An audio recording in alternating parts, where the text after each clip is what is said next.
kunin na ang inyong mainit na kape at simulan na natin ang kwentong krimen ng The Nicola Priest Murder Case.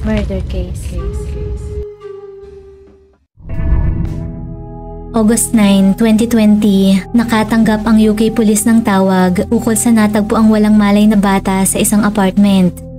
Kinalaunan, kinilala ang 3 taong gulang na biktima na si Kylie Jade Priest. Inilalarawan si Kylie bilang isang beautiful and bubbly little girl na parating nakangiti. Nakatira ito sa apartment kasama ang kanyang 23 years old na inang si Nicola Priest o mas kilala sa tawag na Nikki at ang kanyang baby brother na halos 1 taong gulang pa lamang.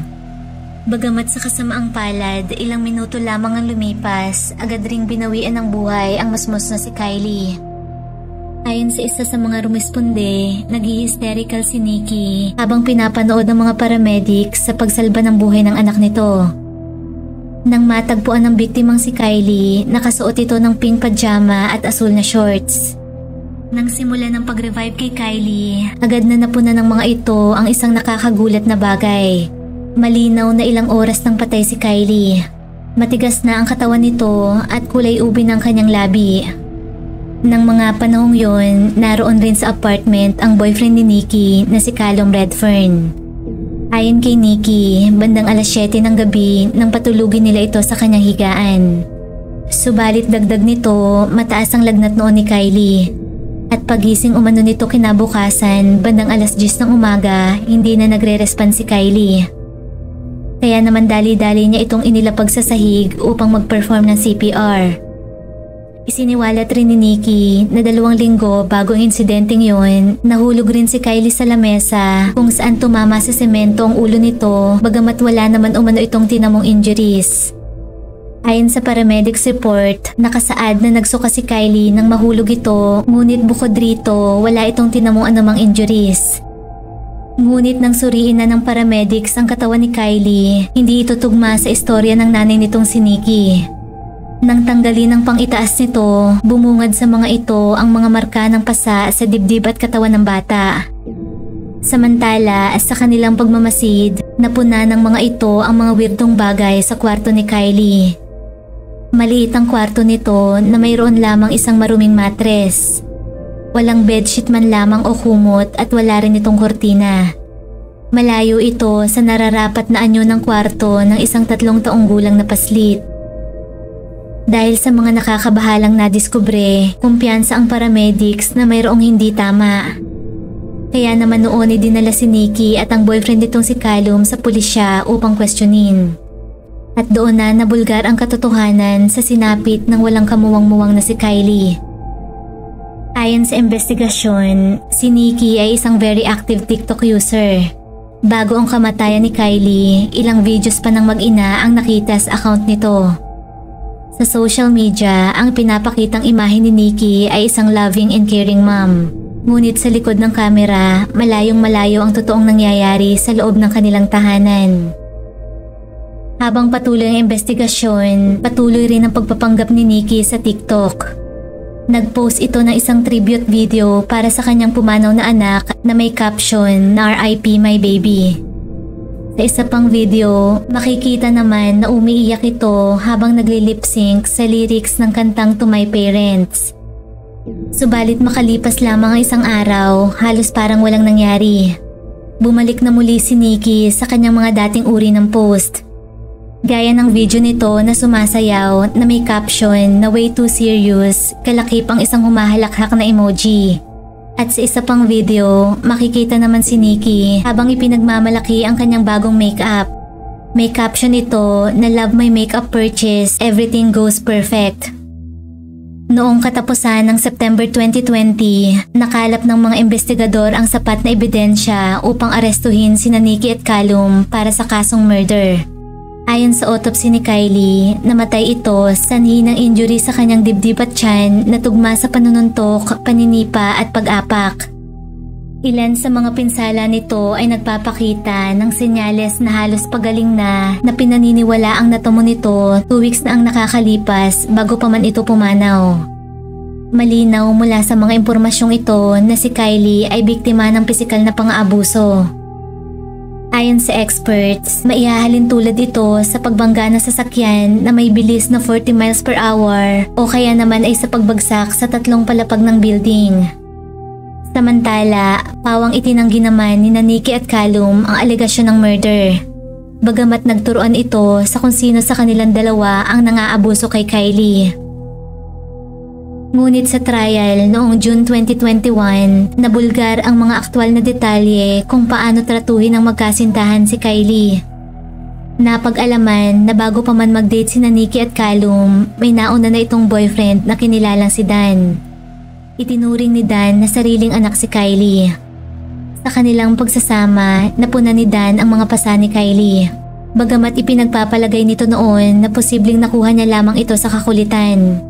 Ayon kay Dan, hindi man maituturing na ulirang ina si Nikki, hindi nito maiisip na masasaktan nito ang anak. Ngunit taliwas naman ito sa opinyon ng nanay ni Dan na si Lisa. Nang mga panahong nakatira pa sina Dan at Nikki sa bahay nito, napapansin ni Lisa kung paano tratuhin ni Nikki ang anak. Tinatawag pa umano nitong daga si Kylie. Ilan pang witness ang lumitaw at nagsabing aktwal na nasaksihan ang pang-aabuso ni Nikki sa anak. Sinasabihan rin umano nito si Kylie na sana hindi na niya ito isinilang. Ayon sa dating babysitter ni Kylie, nasaksihan nito nang hampasin nito ni Nikki nang humingi ito ng pagkain at nang minsang malagyan nito ng kumot sa mukha ang kanyang baby brother. Nang pigilan umano nito si Nikki, hinila nito si Kylie sa buhok saka kinaladkad sa kwarto. Ilan sa mga kapitbahay rin ang tumistigo na sa tuwing maririnig ng mga ito ang iyak at kalabog na nagmumula sa unit ni Nikki, bigla umano itong magpapatunog ng malakas na music.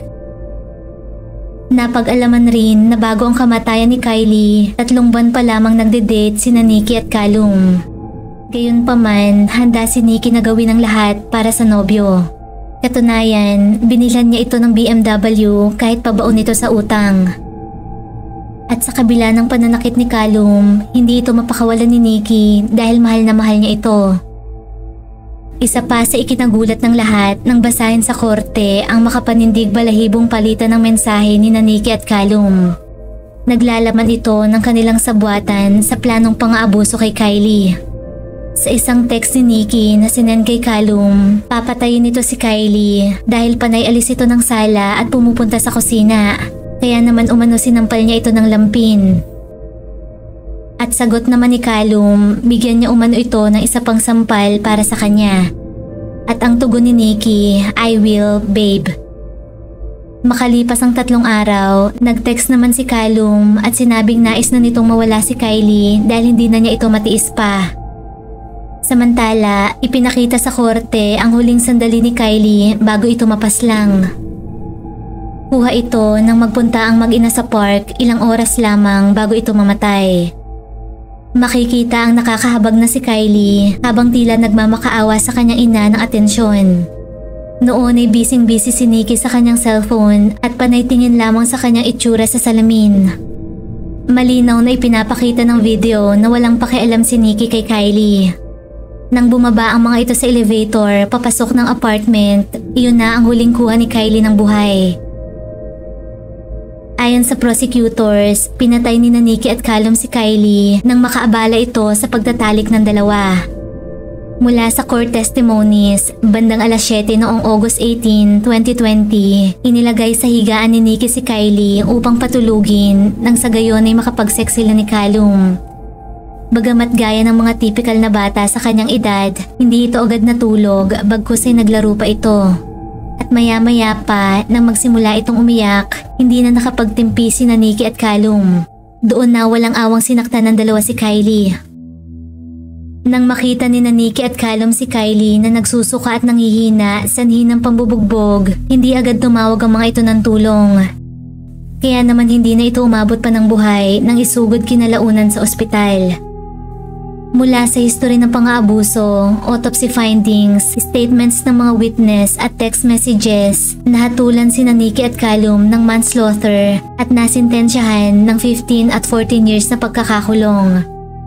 Hindi murder ang naihatol kina Nikki at Callum dahil hindi umano direktang maikonekta ang mga physical evidence laban sa mga ito.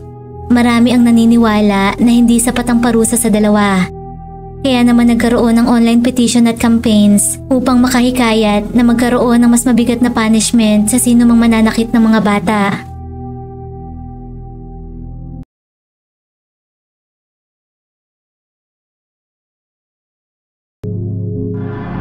Kung nagustuhan mo ang ating kwentong krimen, huwag kalimutang mag-like, subscribe, at comment sa kung ano ang iyong opinyon tungkol rito. At laging tatandaan, mahalaga ang buhay, huwag kang papatay. Maraming salamat po sa panonood at hanggang sa muli.